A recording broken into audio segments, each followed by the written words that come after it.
Olá, amigos. Mais uma vez estamos dando continuidade aqui à nossa série de estudos. No último tema nós falamos sobre o contraste entre leis, que distingue uma da outra.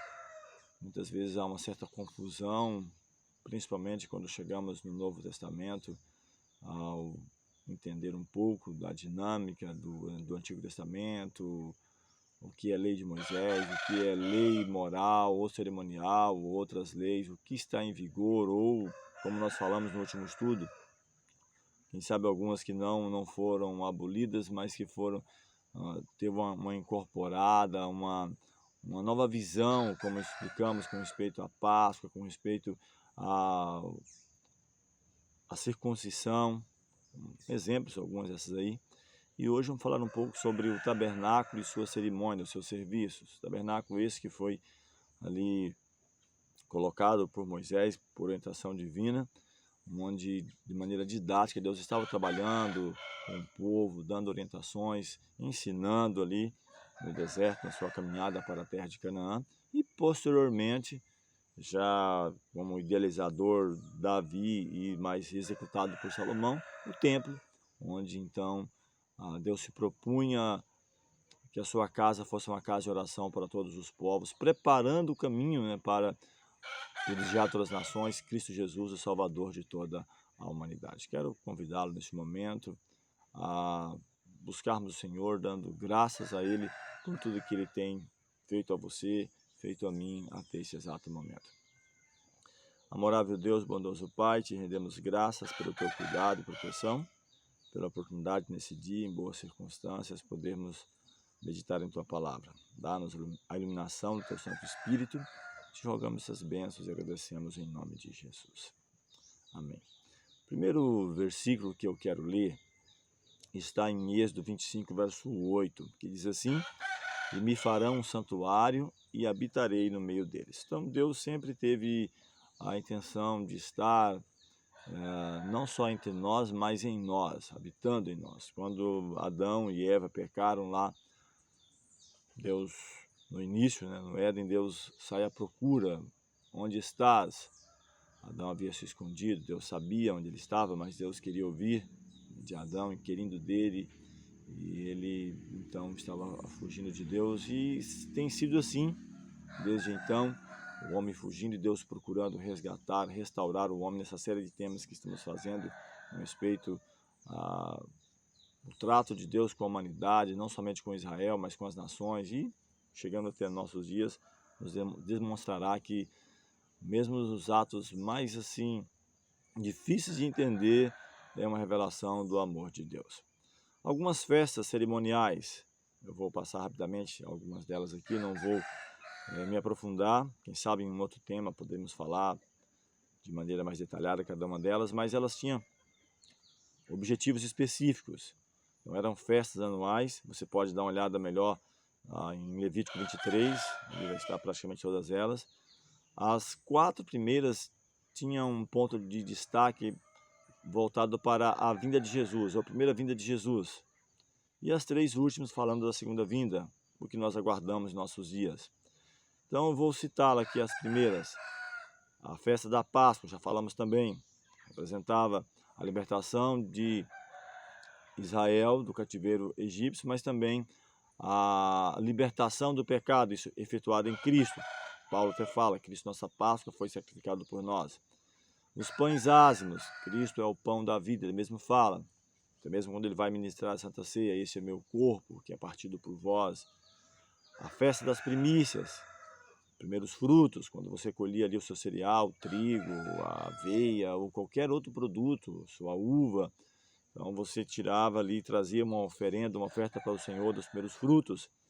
E isso também tem um contexto da aplicação espiritual. Quando Cristo esteve aqui neste mundo, quando ele morreu, ele leva ali as primícias, pessoas que foram ressuscitadas e levadas com ele para o céu, para a eternidade, representando os primeiros frutos dessa colheita da grande seara de salvos. E o Pentecostes, que também era uma festa que justamente acontecia 50 dias depois dessa primeira parte aqui da festa das primícias, e justamente cumprindo isso, nos dias de Cristo, ele escolhe essa festa e já estava ali, depois de ressuscitado algum tempo com os discípulos, onde as pessoas vinham, normalmente eles vinham para essas festividades em Israel. Eles tiravam praticamente mais de um mês ou mais de festas, se você for computar durante todo o ano, onde eles vinham, saíam dos seus afazeres, deixavam o seu trabalho, seja ele qual fosse, vinha para Israel para ali eles estarem juntos, confraternizarem e demonstrarem gratidão a Deus por tudo que ele havia feito. Então, Pentecostes era uma festa, até mesmo fazer uma observação, né, que muitas pessoas dizem, eu sou pentecostal, atribuindo isso, quem sabe, por falar línguas. Isso, o contexto não é isso. O contexto original era uma festa de Pentecostes e que Deus, utilizando dessa festa, de um momento em que estavam um grande número de pessoas reunidas, Deus então derrama o Espírito Santo. A segunda parte, que tem aplicação para a segunda vinda de Jesus, a festa das trombetas, tabernáculos e também o dia da expiação. Vou ter um tema só sobre essa questão da expiação, então não é o objetivo detalhar cada uma delas. Em figuras, em símbolos, Hebreus capítulo 9, versos 23 a 24, fala de sorte que era bem necessário que as figuras das coisas que estão no céu assim se purificassem, mas as próprias coisas celestiais com sacrifícios melhores do que estes, porque Cristo não entrou num santuário feito por mãos, figura do verdadeiro, porém no mesmo céu, para agora comparecer por nós perante a face de Deus. Então, o que ele está dizendo? Que todo o serviço que acontecia no santuário, no tabernáculo, posteriormente no santuário, no templo ali, terrestre, é figura daquilo que hoje Cristo faz nesse santuário celestial. É claro, com detalhes, não da mesma forma exatamente. Aqui no santuário terrestre, diariamente era oferecido um cordeiro, de manhã e à tarde. Só que ele fala aqui que o celestial de maneira mais grandiosa, maior. O daqui era uma figura do verdadeiro, daquele que está no céu, onde Cristo comparece por nós. Onde, de certa forma, tivemos uma promoção, fomos promovidos. Nós não precisamos agora de um homem, como no passado, um sacerdote que a cada dia leva um sacrifício. Nós vamos a Cristo e Cristo é o nosso advogado, nosso intercessor, o único mediador entre nós e Deus. Deus aqui manda o povo trazer uma oferta para o tabernáculo, isso quando eles foram construir, Êxodo 25, verso 1 a 4, Moisés fala aos filhos de Israel, traga uma oferta alçada, aquela que for dedicada de coração, voluntária, aquele que mover voluntariamente. Ele fala aqui, recebereis ouro, prata, cobre, azul e purpura, carmesim, linho, pelos de cabra, tudo isso para a construção. Foi tão grandiosa que ele diz, chega, já temos o suficiente. E Deus quer assim também. Até o apóstolo Paulo fala isso, cada um contribua segundo o que propôs no coração, não com tristeza ou por necessidade, porque Deus ama o que dá com alegria. Isso também no contexto de nossa vida pessoal, de nossos dízimos, ofertas, aquilo que fomos dedicarmos para o trabalho, honrar o Senhor com as nossas premissas, daquilo que Deus nos dá. O sacrifício de Cristo é o único que é perfeito. Hebreus 9, versos 1 a 3. Isso aqui tem a ver diretamente com a parte cerimonial, daquilo que foi mudado, ou que foi cravado na cruz, ou que teve uma nova roupagem. Então eu quero que você entenda isso. Hebreus 9, versos 1 a 3 diz assim, ora, também a primeira tinha ordenança de culto divino e um santuário terrestre, porque um tabernáculo estava preparado, o primeiro em que havia o candelabro, a mesa, os pães da proposição, ao que se chama o santuário, mas depois do segundo véu estava o tabernáculo, que se chama o Santo do Santo. Então, aqui no tabernáculo terrestre havia um serviço, havia um trabalho. Ele até menciona alguns utensílios que havia ali, a mesa, os pães, o candelabro, coisas que onde era ministrado esse trabalho do sacerdote em prol do pecador. Aqui ainda no versículo 4, verso 5 do capítulo 9 de Hebreus, ele fala que tinha o incensário de ouro, a arca da aliança, coberta de ouro todo em redor, e em que estava um vaso de ouro que continha o maná e a vara de Arão que tinha florescido, as tábuas da aliança, E sobre a arca, os querubins da glória, que fazia sombra no propiciatório, das quais não falaremos agora particularmente. Então ele divide ao primeiro e o segundo, onde ele coloca alguns utensílios. No segundo ele coloca aqui a arca da aliança, o vaso de ouro que continha o maná. Na arca da aliança, como nós mencionamos, que foi colocado ali dentro dela os mandamentos, né, de Deus, a lei de Deus, os 10 mandamentos, a lei moral, que nós temos mencionado, destacado que ela é atemporal, ela serve para qualquer época, qualquer circunstância, para qualquer pessoa, qualquer igreja, qualquer nação, diferentemente das outras, que pode ter uma aplicação local ou uma nova roupagem. Então é preciso distinguir, fazer essa diferença entre essas leis.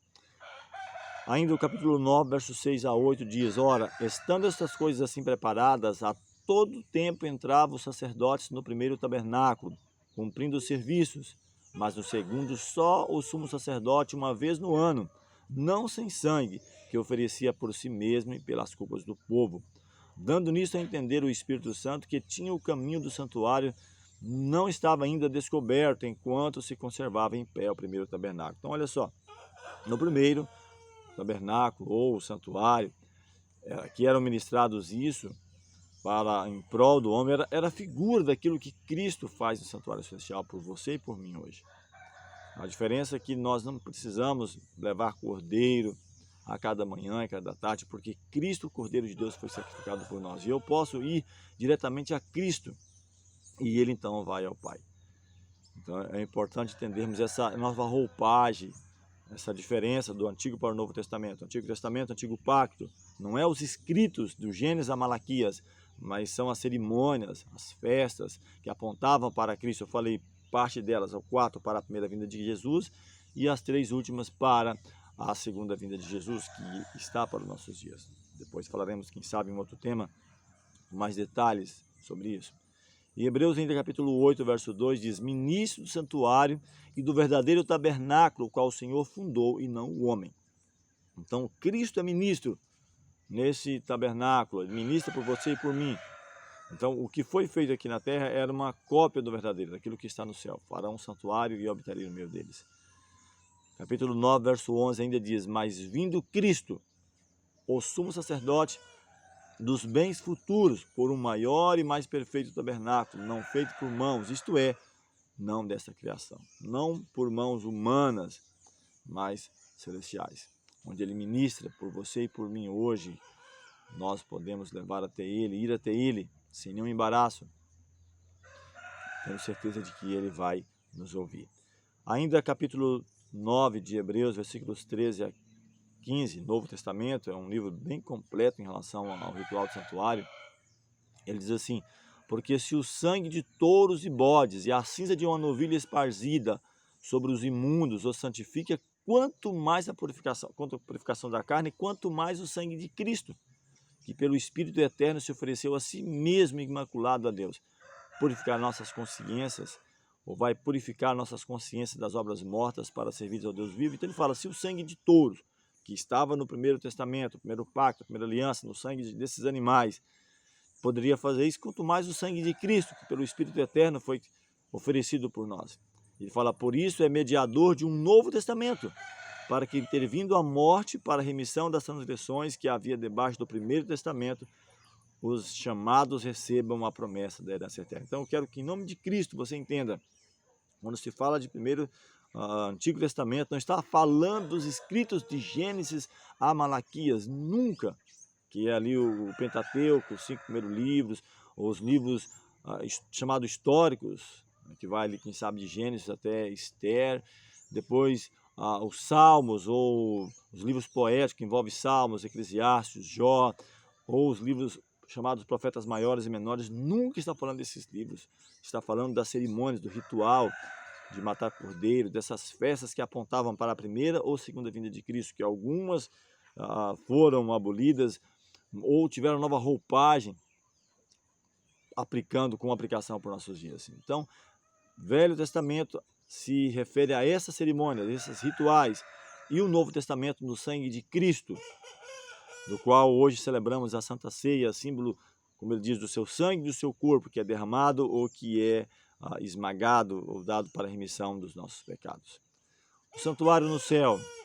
Apocalipse 4, verso 5 diz que do trono saíam relâmpagos e trovões e vozes, e diante do trono ardiam 7 lâmpadas de fogo, as quais são os 7 Espíritos de Deus. Então temos o santuário em vigor hoje, mas no céu, não aqui na terra, que foi destruído.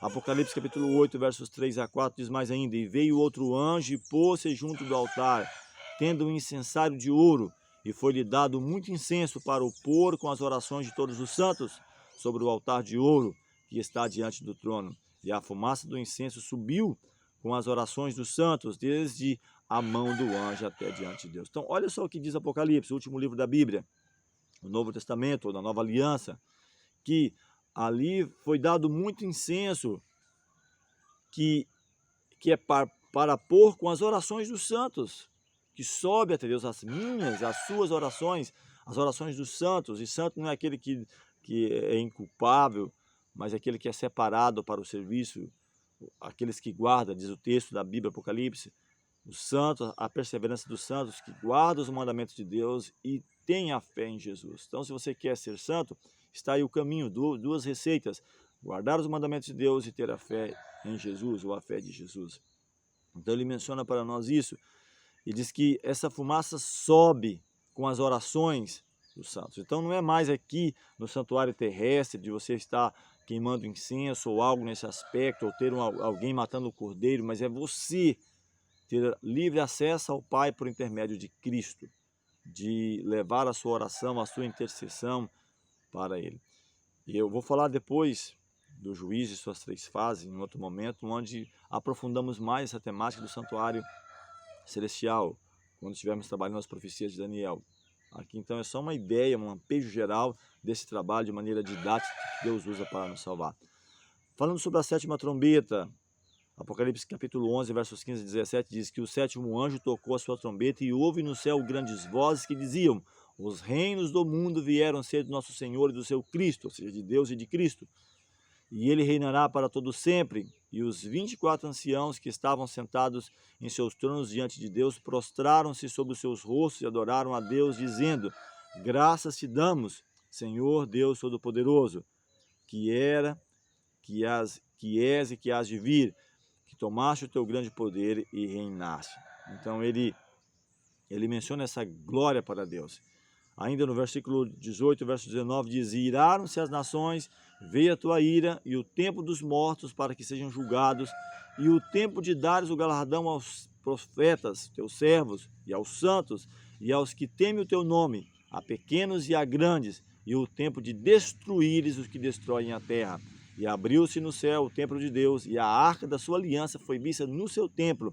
E houve relâmpagos e vozes e trovões e terremotos e grandes saraivos. Então eu quero que o amigo entenda que temos um santuário em vigor, só não na terra, no céu, onde Cristo ministra. Ele fala que a arca foi vista ali, a arca da aliança, onde contém os 10 mandamentos escritas pelo dedo de Deus. Onde eu mencionei que os 4 primeiros têm a ver com a nossa obrigação para com Deus e os 6 últimos a nossa obrigação para com o nosso semelhante. Cumprindo assim os 2 grandes mandamentos que Cristo menciona: amar a Deus sobre todas as coisas e o próximo como a nós mesmos. No 4 primeira tábua, nós demonstramos o nosso respeito para com Deus, nosso amor para com Deus, e nos últimos para com o nosso semelhante. Agora, como devemos nos apresentar diante desse Deus? Aqui em Romanos capítulo 12, verso 1 a 2, diz o seguinte: rogo-vos, pois, irmãos, pela compaixão de Deus, que apresenteis os vossos corpos em sacrifício vivo, santo, agradável a Deus, que é o vosso culto racional, e não sede conformados com este mundo, mas sede transformados pela renovação do vosso entendimento, para que experimenteis qual seja a boa, agradável e perfeita vontade de Deus. Então você não tem que levar ali um cordeiro, você tem que levar você como sacrifício vivo, santo, agradável. Não é colocar você em um altar, literalmente, mas você ser essa oferta dedicada para Ele. Ele fala que é o vosso culto, que é o nosso culto racional. Ainda capítulo 12 de Hebreus, versículo 1 e 2, diz assim: portanto, nós também, que estamos rodeados de uma tão grande nuvem de testemunhas, deixemos todo o embaraço e o pecado que tão de perto nos rodeia, e corramos com paciência a carreira que nos está proposta, olhando para Jesus, autor e consumador da fé, o qual pelo gozo que lhe estava proposto, suportou a cruz, desprezando a afronta, assentou-se à destra do trono de Deus. Então, olha, que convite, nós temos uma nuvem de testemunhas, está baseado aqui em Hebreus capítulo 11, que fala dos patriarcas, profetas, homens que nós estamos estudando nessa série, que tiveram as suas lutas, mas que venceram em nome de Cristo. Ele fala que corramos com paciência, deixando todo embaraço e o pecado que tão de perto nos rodeia, olhando para Cristo. E fechando aqui no capítulo 4 de Hebreus, versículos 14 e 16, qual é a certeza que Deus nos concede? Diz assim: visto que temos um grande sacerdote, ou sumo sacerdote, Jesus, Filho de Deus, que penetrou nos céus, retenhamos firmemente a nossa confissão, porque não temos um sumo sacerdote que não possa compadecer-se das nossas fraquezas, porém um que, como nós, em tudo foi tentado, mas sem pecado. Cheguemos, pois, com confiança ao trono da graça, para que possamos alcançar misericórdia e achar graça a fim de sermos ajudados em tempo oportuno. Então, qual é o tempo oportuno? É hoje. Hoje, se ouvir de sua voz, não endereçais os vossos corações. Cheguemos com confiança, porque temos um sumo sacerdote que penetrou os céus, ele que viveu, ele que foi tentado em tudo a nossa semelhança, mas a diferença é que ele é sem pecado, ele não pecou, e ele pode te ouvir, ele pode me ouvir, ele pode te salvar e pode me salvar. Que Deus te abençoe, que Deus nos abençoe a alcançarmos, hoje que é tempo oportuno, a salvação em Cristo Jesus. Vamos agradecer mais uma vez. O nosso próximo tema, vamos falar sobre a queda de Jericó. Que Deus te abençoe. Amorável Deus, bondoso Pai, te damos graças pelo teu cuidado e proteção, pelas vitórias alcançadas, e rogamos a unção do teu Santo Espírito na nossa vida, para que no Senhor possamos ser mais que vencedores. Dá-nos a tua paz, a tua graça, te rogamos essas bênçãos e agradecemos em nome de Jesus. Amém.